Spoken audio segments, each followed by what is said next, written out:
Remember what happened when Biden said that they were going to cut Medicaid, right? You hear that, right? Social Security sunset. Hold on. I'm not saying it's the majority. You hear that, right? I'll give you a copy. Standing and shouting like the demon Satan spawn they are. A handful of House Republican holdouts were unhappy with provisions in Trump's Rape the Poor bill. But if Trump blessed any changes, the mega bill would head back to the Senate to face additional scrutiny and potential opposition.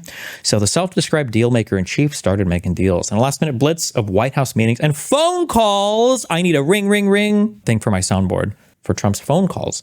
Trump offered to use his executive authority to address the concerns of conservative lawmakers who worried the bill didn't do enough to cut spending and destroy our ability to practice renewable energy. Great. Why, do conservatives not feel at some point that you're, I don't want to be hyperbolic, but they're just the party of evil things? You ever notice that? It's just evil shit. We got to get rid of these goddamn solar panels and wind turbines. Bro, it's clean energy. What the fuck? Why? How could you be against this? Right? If you want to still drill for oil and all that bullshit, then okay, fine, sure, whatever. You can do that. But why attack the other shit? It's actually so fucking crazy. It's just evil. Why would you do this? Why would you be against this? Trump and his advisors said they would explore new tariffs on parts used in wind turbines. Why? Why? And potentially slow permitting for some renewable energy projects, according to lawmakers. The offer was aimed at placating Republicans who were angry that the Senate gave wind and solar energy projects more time to start construction before becoming ineligible for tax credits. In the meetings, Russ Vought, Trump's White House budget chief, they even pick people based on evil last names. Isn't Vought the name of the company that makes the superhero serum in The Boys? Bro, why does Tulsi Gabbard have the evil gray hair thing?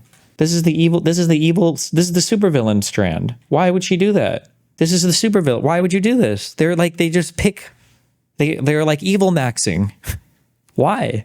In the meetings, Russ Vought, Trump's White House budget chief, also reassured lawmakers that the administration would use its authority to limit spending, according to people familiar with the conversations. Trump and his advisors have argued that Trump has the authority to refuse to spend money appropriated by Congress, a contention likely to be tested in court. I mean, they destroyed USAID, right? Oh, also, somebody pointed this out to me when I had that dinner a few nights ago. You remember that fucking dog website called The Revolver? No. Wait, was it? Wasn't it called The Revolver? Was it just called Revolve? We did the whole Ray Epps conspiracy digging. Did they delete these articles? Wait, was it called Revolt? Does anybody remember who did the original article on Ray Epps? It was Darren Beattie. Revolver News. Okay, I don't know why these are deleted now, but he wrote all of the unhinged articles about Ray Epps, and he was the guy who perpetuated that, right? And I read through that. I did all the debate prep and everything for that. He was in this debate. Then you're gonna that guy over there. The last 2 hours, and Trump asked for the national weapon, saying he joined for this debate. He didn't have much to say. He's a fucking lunatic, a fucking insane person. This guy, Darren Beattie, is an insane person who did all of the original Ray Epps shit. Did you guys know that this guy is the second in command in the State Department? Oh, wait.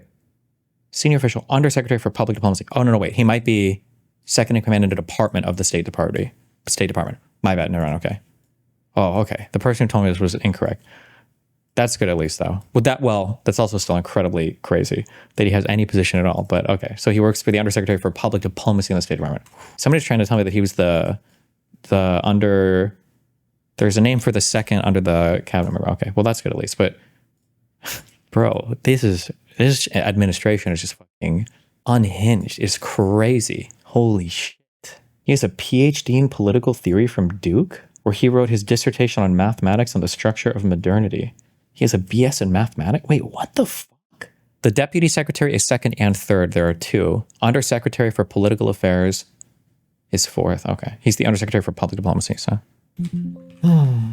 Trump's vague promises and cajoling paid off when the House passed the legislation on Thursday afternoon, underscoring his iron grip. Oh, I'm gripping it. He's gripping it. On the Republican Party, just 2 House Republicans and 3 GOP senators voted against the bill. We live in a one-party duopoly, though. It was the latest instance in which threats of Republican dissent melted away in the face of Trump's popularity inside the party. I think I have more power now, Trump said, reflecting on the difference between his first and second terms. The end result of the negotiations is that House Republicans handed more authority to the executive branch, accepting legislation they had blasted hours earlier and trusting that Trump would solve their problems. This fucking guy, dude. 214. The motion is adopted. So fucking cringe. We are going to make this country stronger, safer, and more prosperous than ever before. And every American is going to benefit from that. Today, we are laying a key cornerstone of America's new golden age. Remember what happened when Biden said that they were going to cut Medicaid, right? So some of my Republican friends want to take the economy hostage. I get it, unless I agree to their economic plans. All of you at home should know what those plans are. Instead of making the wealthy pay their fair share, some Republicans want Medicare and Social Security to sunset. I'm not saying it's the majority. Let me Remember, give you. hold on. You hear this, right? You hear that, Medicare and right? Social Security to sunset. Hold on. I'm not saying it's the majority. You hear that, right? Let me give you. Anybody who doubts it, contact my office. I'll give you a copy. Standing and shouting like the demon Satan spawn they are. I'll give you a Standing copy and of the shouting. proposal. I mean, I cannot believe. You know what? Here you go. I'll give you a path. Okay. Not that any socialist gives a fuck about what I think. If you're a socialist and you want to primary Dems, if you're trying to sell it to me, just tell me that you want to primary anybody that voted yes on censuring the is it Al Green? Was that his name? I would say, you know what? Fuck them, dude. I cannot believe that any Dem hopped on board to censure this guy. I cannot believe that. He did get censured for this, yes. You mean these people? No, none of them did. No, because the Democrats aren't pussies, right? You don't see Biden telling people, decorum, decorum. We need decorum. We're going to start kicking you guys out. You guys are mean to me. We need decorum in here. each Congress doesn't vote. Well, I'm glad to see you. No, I tell you, I enjoy conversion. You know, it means if Congress doesn't keep the programs the way they are, they'd go away. Other Republicans say, I'm not saying it's a majority of you. I don't even think it's even a significant. And Biden would caveat like this so many times, but the cum slurpers like Joe Rogan and these other cum suckers, all these stupid, disgusting fucking centrist podcasters, the Alexi Friedman, all these other guys, right? You remember when Alexi grilled me on his podcast? And he's like, what about when Biden did the speech with the red background? And it's like, he literally says over and over again, I know it's not all Republicans. It's not all conservatives. I don't think it's even a majority of the party. It's not all people. It's just these people that deny the outcome of the fucking election, right? Which is not good. Right? And he even does it here too, right? I know it's not a majority of you guys. He tried so hard to be diplomatic, and at the end of the day, it didn't matter to any of these blood-sucking parasitic leeches. Can say, I'm not saying it's a majority of you. I don't even think it's even a significant, but it's being proposed by individuals. I'm not politely not naming them, but it's being proposed by some of you. Look, folks, the idea is that we're not going to be. And that's what they did. Yes. Give me my tax money back. Hell yeah. This might be the first time in the history of Congress that we're going to pass a debt ceiling hike before the midnight deadline. Good job. Trump's last-minute push began at 5 a.m. Wednesday in Aid Seb and included a 2-hour meeting with lawmakers at the White House, followed by a litany of phone calls late into the night. At the Capitol, an afternoon vote stayed open for hours, setting a record showing that Republicans were struggling behind the scenes. We had the president himself, we had the vice president, we had attorneys and agencies answering questions, House Speaker Mike Johnson said as he chugged a Celsius energy drink Thursday morning. Vaught came to the Capitol to discuss spending issues with members directly. Trump volleyed between typing out threats and encouragement on Truth Social. Quote, what are the Republicans waiting for? What are you trying to prove? MAGA is not happy and it's costing you votes. Trump posted on Truth Social shortly after midnight on Thursday. Trump also made a public example of Massey, sending a warning shot to other lawmakers that resistance wouldn't be tolerated. The president unloaded his cum on Massey last month after he refused to give him back shots, threatening to back a primary challenger against him. Uh-oh.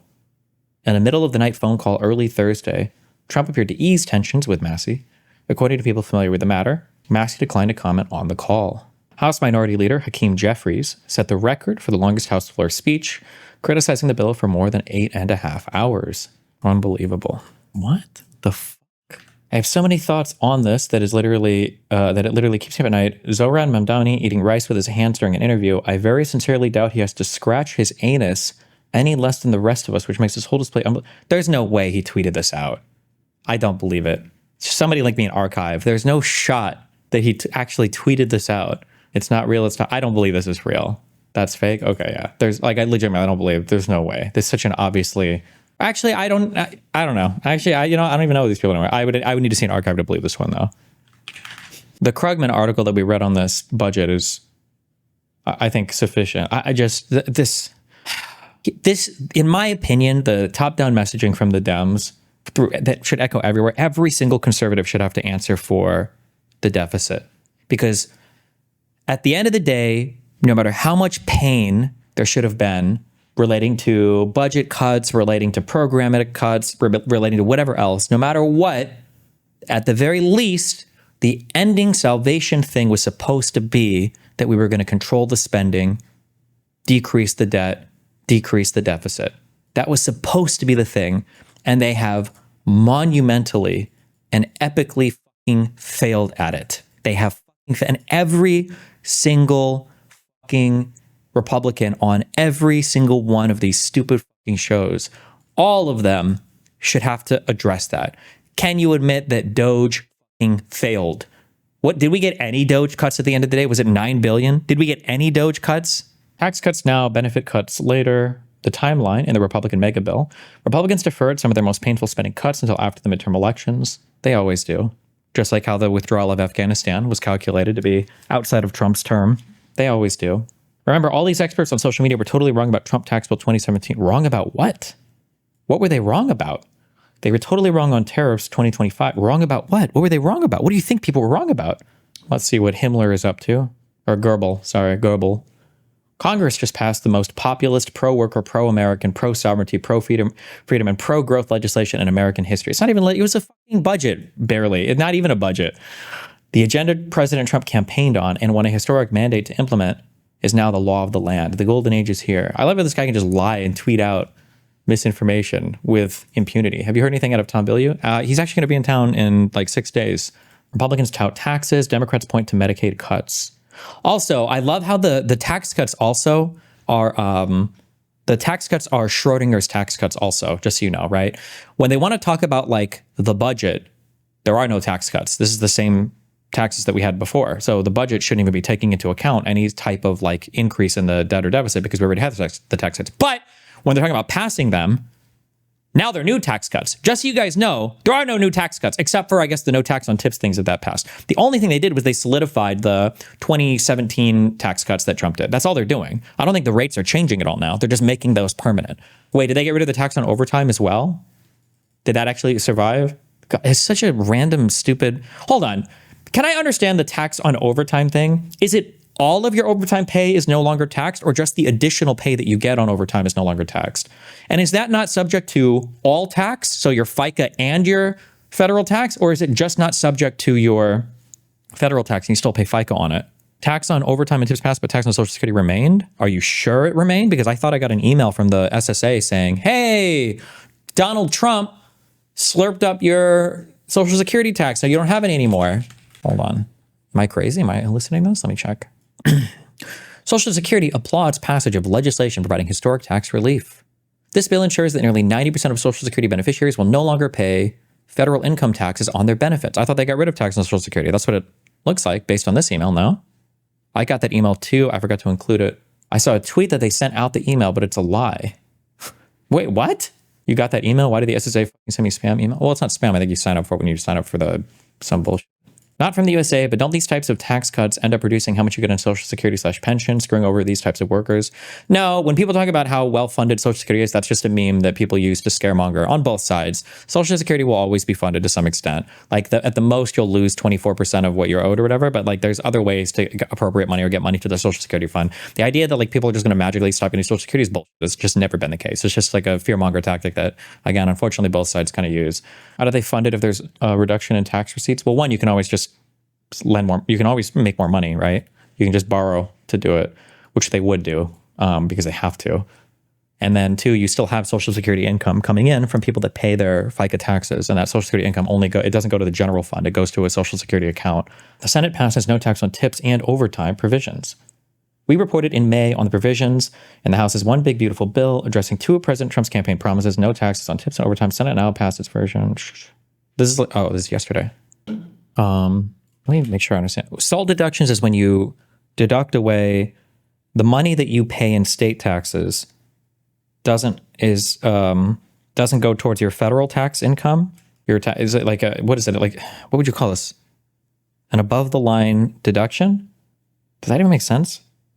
You have gross income, and then your above the line deductions are deductions that give you an adjustable gross income. The adjustable gross income is what your tax rates are applied to.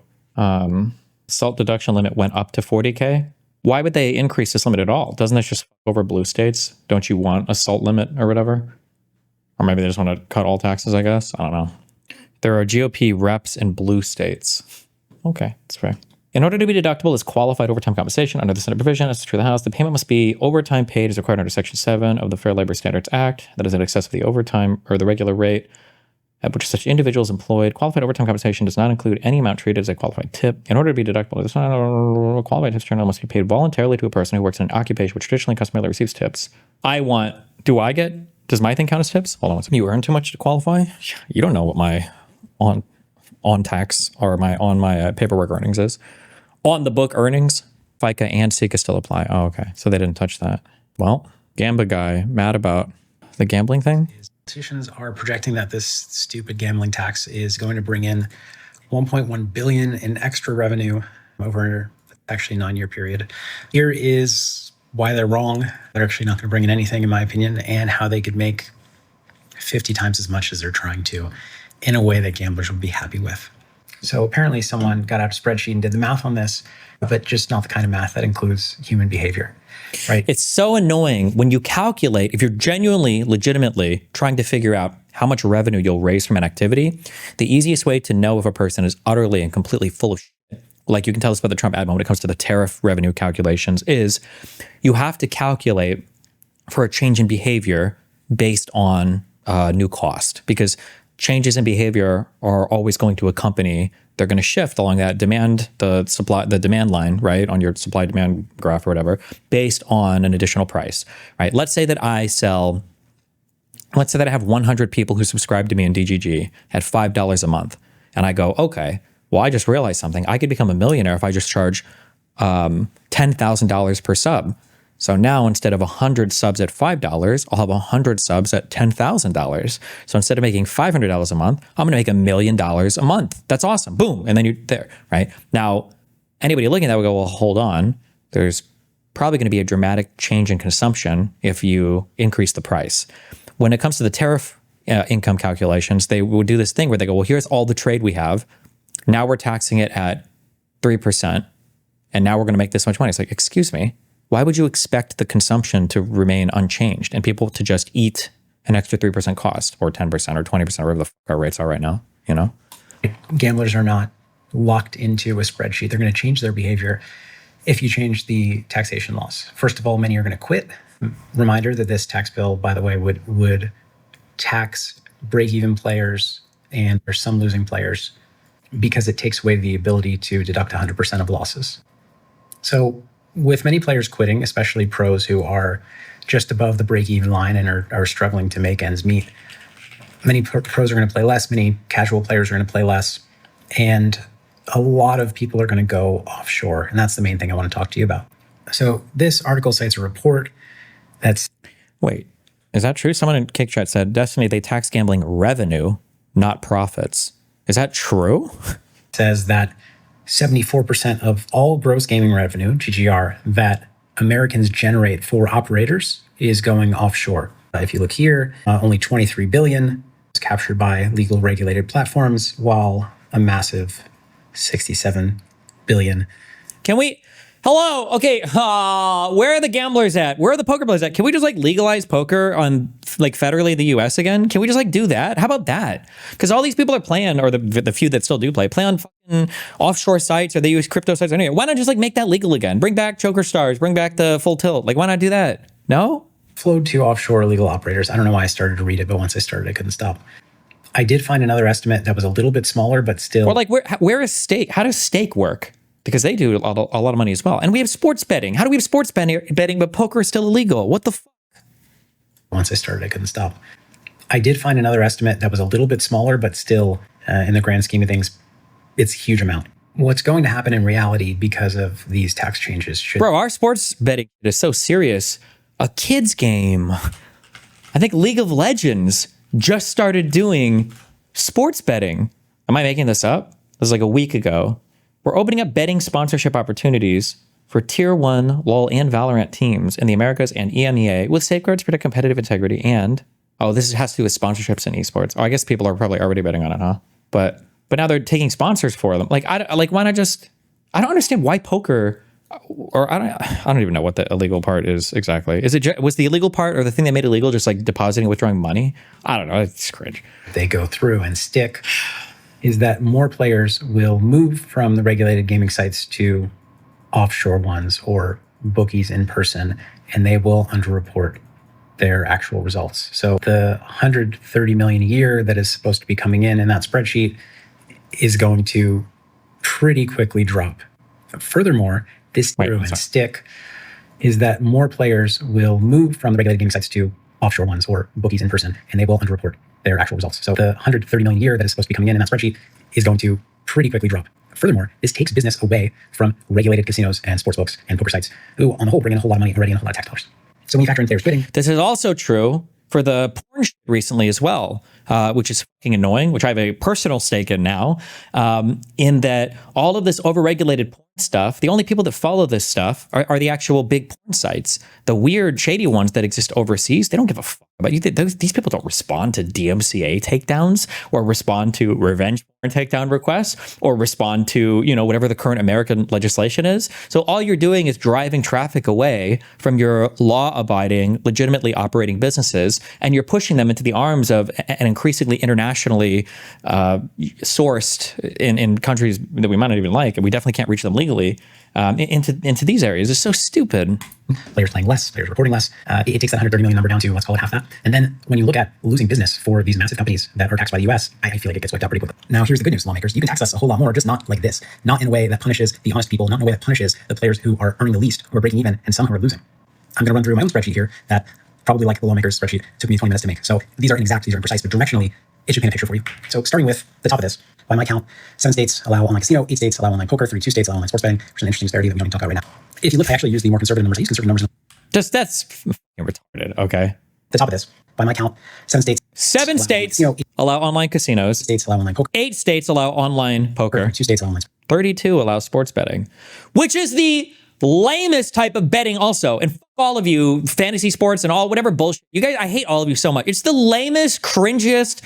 God, sports ball, sports ball, I want to suck off my favorite sports ball team, football, basketball, It's the most boring type of fucking betting. God, I hate all of you fucking losers. Let me play online poker.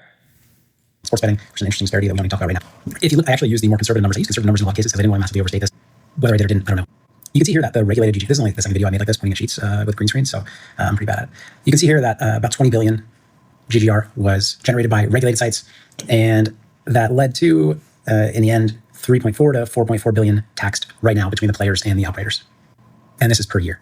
Now, if we look at offshore, it is a much larger market. In this example, I'm estimating 44 billion. And here with taxable GGR, this is if we regulate all of these online gaming options nationwide. I decided to estimate that a sliding scale over the period of 9 years of 30% to 50% recapture, which recapture just means how many of those players would then shift from the unregulated sites to the regulated sites, and we'd get to tax that revenue.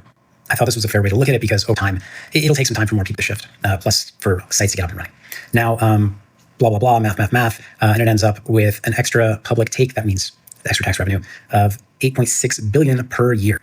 Can't you play online poker in Florida? No, this is one of those places where having it be a national or international thing has a real argument behind it. It's not fun to play poker when it's heavily restricted to just a couple states or when it's heavily restricted to just a certain type of people. Those types of things are more fun when everybody's allowed to play, all right? Nobody wants to load up. Like, you could technically always play online poker in the United States, okay? There are always ways to do it. Even after Poker Stars and Full Tilt fell, there's one left, okay? He's evaded my thing.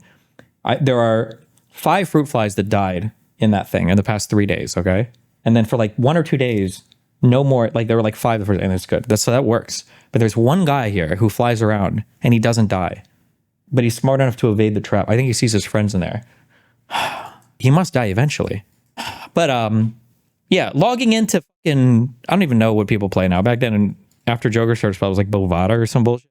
Logging in and seeing like, oh, cool, there's literally 30 of the most insane shark fucking players, okay, that have 52 different, poker player trackers up on their screen that are grinding the fuck out of, 30 multi-table, like actual fucking Rain Men, everybody. And I'm going to jump in and play here? No! I want to play with the Sunday Million, okay, with a bunch of retards like me. It's not fun when it's heavily fucking restricted to just a few people. The games become way tougher and the amount of money available is way less. That extra public take, that means extra tax revenue of $8.6 billion per year. So when we look at what this looks like down here. Fruit flies come from your plants, by the way. No, they don't. Those are plastic plants. They're not real. Shut the fuck up. For this 9-year period, the $130 million a year equals $1.14 billion. There's $8.6 billion a year, at least $77 billion in tax revenue. That's a lot more.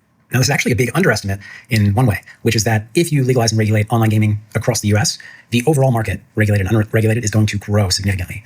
Right now, I imagine a lot of people watching this didn't even know that you could gamble on an unregulated site. And further, there are people watching who knew that you could, but don't want to because they don't want to take it. Why? Where are my old debates with Lauren Southern like 10 years ago, where I was like, oh, you guys would love Sharia law. You guys would love Sharia, I bet. You guys just do it in different words. And now where are we at? We banned online gambling, except for sports betting for some reason. We've banned porn, okay, like 10 states. What the fuck? We've banned abortions. We have women incubators. Bro, what's happening in my country right now? Hello? The pro-freedom party? What the fuck is going on? What is happening? I try to load my fucking phone up and I get, you need to fucking take, what is it in Tennessee? You have to take a picture of your fucking cock every hour to prove that you're still hard and that it's not a minor dick. Like, oh, look, make sure, look, don't worry, it's just me. Here you go, here I am. Jesus Christ. And then if you don't want to jerk off, you would go fuck some chick instead. If you accidentally knock her up, now she's committed to no abortions. The cops are going to at the border to make sure that you're not leaving somewhere to go get a fucking, it's okay, sorry. Take the risks associated with that. Now the way. And then if you're depressed because now you've knocked up 20 chicks and your life is over and you can't do anything, you want to just go online and grind out some poker with your friends. You can only bet on sports. What is this country? And then these same degenerate, hellspawn, Trump cum-eating fucking demons have the audacity to say, well, Europe doesn't have freedom like we do. Europe doesn't have our American freedoms. They don't have the same freedom that we have. Eat shit, dude. Want to because they don't want to take the risks associated with that. Now, the way to sanity check that estimate is that 20 billion generated in the regulated market in a year with only 7 states having online casino. Online casino is the biggest revenue generator out of these 3. So bring that to another 43 states, a whole lot more money's gonna come in. So this 77 billion number is an underestimate, probably, based on my understanding. Here's what else is great. When everything's regulated and legal across the US, and most of us are playing in that environment, you get to see all of it, right? You get to see how much we deposit, how much we cash out. You get to see how much we bet each day. True. I'm not entirely against sports betting, but the fact that online sports betting has become too common, I truly think it's bad. It's going to sink a lot of people into it. You want the honest truth, but now this would have to be a whole other conversation after federally regulating it and federally legalizing it. What, in my opinion, what should probably happen is if you want to do sports betting or any kind of gamble or bet related site, then you have to submit a tax return, and your maximum deposits to the website are going to be limited based upon your income for the year. And then once you've exceeded that cap, there's some federal database that, this person's blacklisted, they can't deposit anymore, and you're limited per year for what you can deposit on those sites. I think gambling is one of the worst addictions you could have and one of the worst things you could fall into. But I don't even think we would be able to pass that, so. How much we won each day, how much we lost each day. You get to see all of it, which I know you love. Now, I don't want to speak for the entire gambling community, but I can speak for myself and for most of the people that I talk to.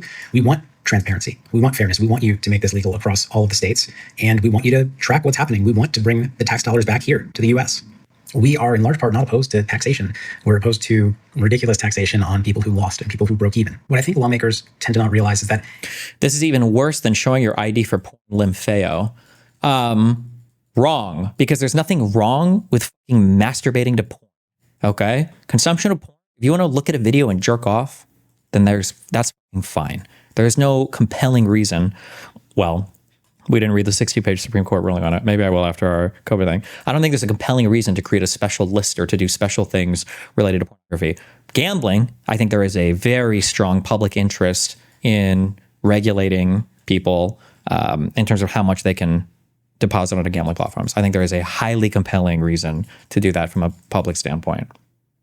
Every unreasonable restriction you put on the gamblers themselves or the gambling operators in the US, these are the big gaming companies, every restriction that you put on them hamstrings them in their competition with the unregulated operators, right? The unregulated operators that don't have to pay US tax, so they have a higher profit margin. The ones that don't have to follow these deposit rules, which are, many of them are good, to be clear, but don't have to follow some promotional rules that I think are not so great. So they get to offer better promotions to the players. So these operators who are paying you a lot in tax, not only are you restricting their access to most states, I know this is not the federal government doing this per se, but you are, even in the states they're in, making it harder for them to compete, harder for them to win over players and bring those players into the regulated market. Whereas allowing these already big companies to grow significantly is going to lead to a lot more jobs, a lot more money for the sports leagues, for example, a lot more in advertising in general, and a whole bunch of other stuff that I probably don't understand because I'm a college dropout who doesn't watch the news. So instead of trying to make $1 billion. Definitely disagree. There's definitely a public interest in over consumption. No, there's not. That hasn't been demonstrated. That there's this huge porn addiction scandal epidemic in the US. It's no. Wait, what is So were taxes on Social Security cut or not? Tax on Social Security income, because I got this email from the SSA as well. Does the big beautiful bill eliminate taxes on Social Security? The figure draws on a June analysis of the White House that says 80% of seniors on Social Security will pay no tax on their payments under the measure because their deductions would exceed their taxable benefits. Oh, because they increase certain deductions, they're saying it's not targeting Social Security at all. Oh, that's a fucking lie then. That's crazy. Okay.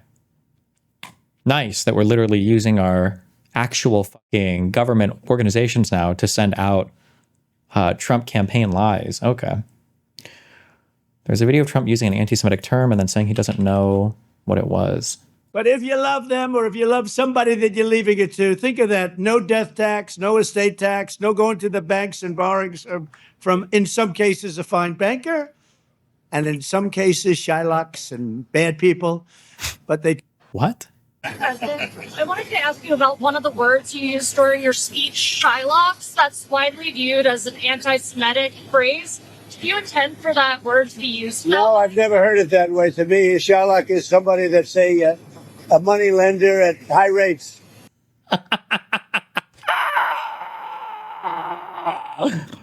Oftentimes with big noses. Base? I've never heard it that way. You view it differently than me. I've never heard that. Go ahead. Anything else?